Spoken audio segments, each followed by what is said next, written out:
Hello friends, आप सभी का मेरे YouTube चैनल पे स्वागत है। आज हम लोग पुष्प के नर भाग के बारे में चर्चा करेंगे। पिछले लेक्चर में हमने आपको बताया था कि किसी भी पुष्प में 4 भाग होते हैं मुख्यतया। सबसे बाहरी भाग को जो वाय दलपुंज कहते हैं, उसके बाद जो दूसरा चक्र है उसे दलपुंज कहते हैं, जो तीसरे चक्र को पुमंग कहते हैं या पुष्प का जो नर भाग होता है, और चौथे चक्र को जायांग कहते हैं।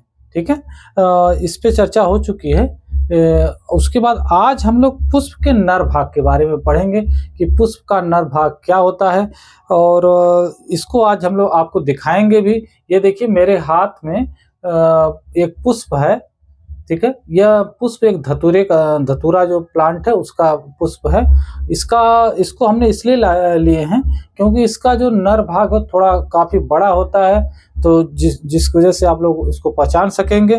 तो ये बता दें आपको, ये देखिए जो सबसे बाहरी भाग है यह जो है वाय दलपुंज है। यह सफ़ेद कलर का भाग है, यह दलपुंज है। अब इसके अंदर जो है पुमंग होगा। इसको हम देखिए यहाँ पे ऐसे फाड़ रहे हैं। ये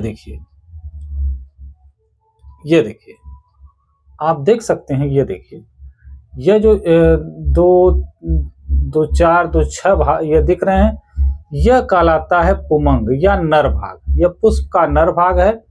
और यह आप देख सकते हैं बीच में यह जो पीला वाला, ये सफेद वाला पोर्शन, ये जो है पुष्प का जो है मादा भाग है।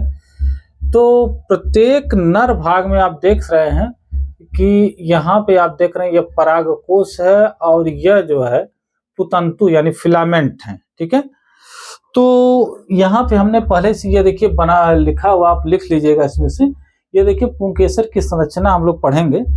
तो पुष्प का जो नर भाग है वह यही है। ये देखिए पुंकेसर, पुष्प के जो नर भाग को क्या कहते हैं? पुंकेसर। अंग्रेजी में स्टैमेंस कहते हैं। ठीक है, और सभी ये देखिए 1 पुंकेसर, 2 पुंकेसर, 3, ये जो यहाँ पे 6 पुंकेसर हैं, तो सभी पुंकेसर मिल करके पुमंग यानी एंड्रोसियम का निर्माण करते हैं। ठीक है, तो यहाँ ये देखिए पुंकेसर में कितने भाग होते हैं? तो पुंकेसर में ये देखिए हमने एक पुंकेसर को अगर हम ले लेंगे तो प्रत्येक पुंकेसर में कुल 3 भाग होते हैं। ये ऊपर देख आप रहे हैं परागकोश है, यह जो है पुतंतु यानी फिलामेंट है, और उसके बाद जो तीसरा भाग है वह संयोजी। तो यह जो ऊपर आप देख रहे हैं परागकोश, इसमें 2 पालियां होती हैं, वह दोनों पालियां एक दूसरे से जुड़ी होती है, जिसे संयोजी कहते हैं या कनेक्टिव कहते हैं। यानी पुंकेसर 3 भागों से मिलकर बना होता है। पहला पुतंतु, दूसरा परागकोश, तीसरा संयोजी। इस तीनों को हम आपको दिखाना चाहेंगे। ये देखिए ऊपर जो है परागकोश है, इसमें 2 पालियां हैं, दोनों आपस में जुड़ी हुई हैं। किससे? क्या नाम है? कनेक्टिव से यानी संयोजी से। और ये जो देखिए आप देख रहे हैं पतला जो है डंठल है, पुंकेसर की जो डंठल है इसे ही कहते हैं पुतंतु। ठीक है, ये देखिए पुतंतु। और प्रत्येक पुंकेसर में एक लंबी तथा पतली डंठल होती है जिसे पुतंतु कहते हैं, और यह पुतंतु के ऊपरी चौड़े भाग को परागकोश कहते हैं। अब ये जो चौड़ा भाग आपको दिख रहा है यह परागकोश, चाहे कोई भी फूल आप उठा के देखेंगे उसमें ऐसा ही दिखाई देगा। ठीक है, परागकोश कहते हैं, जिसमें 2 पालियां पाई जाती हैं। ठीक है, या 2 लोब होते हैं, यहाँ पे 2 लोब, और जो संयोजी द्वारा एक दूसरे से जुड़ी रहती हैं। ठीक है, यहाँ पे आप देखिए परागकोश हमने ये बनाया हुआ है। 2 परागकोश हैं, या आपस में जुड़े हुए हैं। किसके द्वारा? संयोजी यानी कनेक्टिव टिश्यू के द्वारा आपस में जुड़े हुए हैं। और ये देखिए फिलामेंट है। अब प्रत्येक पाली में 2 लघु बीजाणुधानी या माइक्रोस्पोरेंजिया या पॉलन सैक या एंथर सैक, 3 नाम है इसका, पाई जाती हैं। यह जो परागकोश है इसको अगर आप सेक्शन काटेंगे तो आपको ऐसा दिखाई देगा। आप देख सकते हैं कि प्रत्येक परागकोश में 2 जो है लघु बीजाणुधानी या पाई जा रही हैं, और इसके अंदर परागकण पाए जाएंगे। ठीक है, इस प्रकार प्रत्येक परागकोश में कुल 4 लघु बीजाणुधानी पाई जाती है। यानी एक अगर परागकोश के पूरे की बात की जाए तो इसमें कुल कितनी परागधानी पाई जाएंगी? 4 लघु बीजाणुधानी या परागधानी पाई जाएंगी।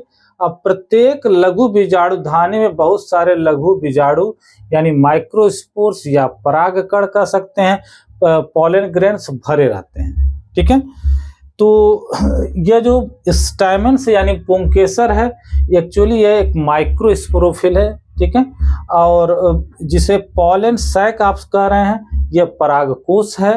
ठीक है, जिसे माइक्रोस्पोरेंजिया कहते हैं। अब पॉलन ग्रेन को हम परागकण या माइक्रोस्पोर्स कहते हैं। ठीक है, तो यहाँ पे आप जब परीक्षा में पूछा जाएगा तो आप यहाँ पे ये फिगर याद रखिएगा, फिगर बना देंगे। यानी प्रत्येक पुंकेसर में 3 भाग है। एक ऊपर का जो आप देख रहे हैं यह परागकोश है, उसके नीचे जो पतली डंठल है यह पुतंतु यानी फिलामेंट है।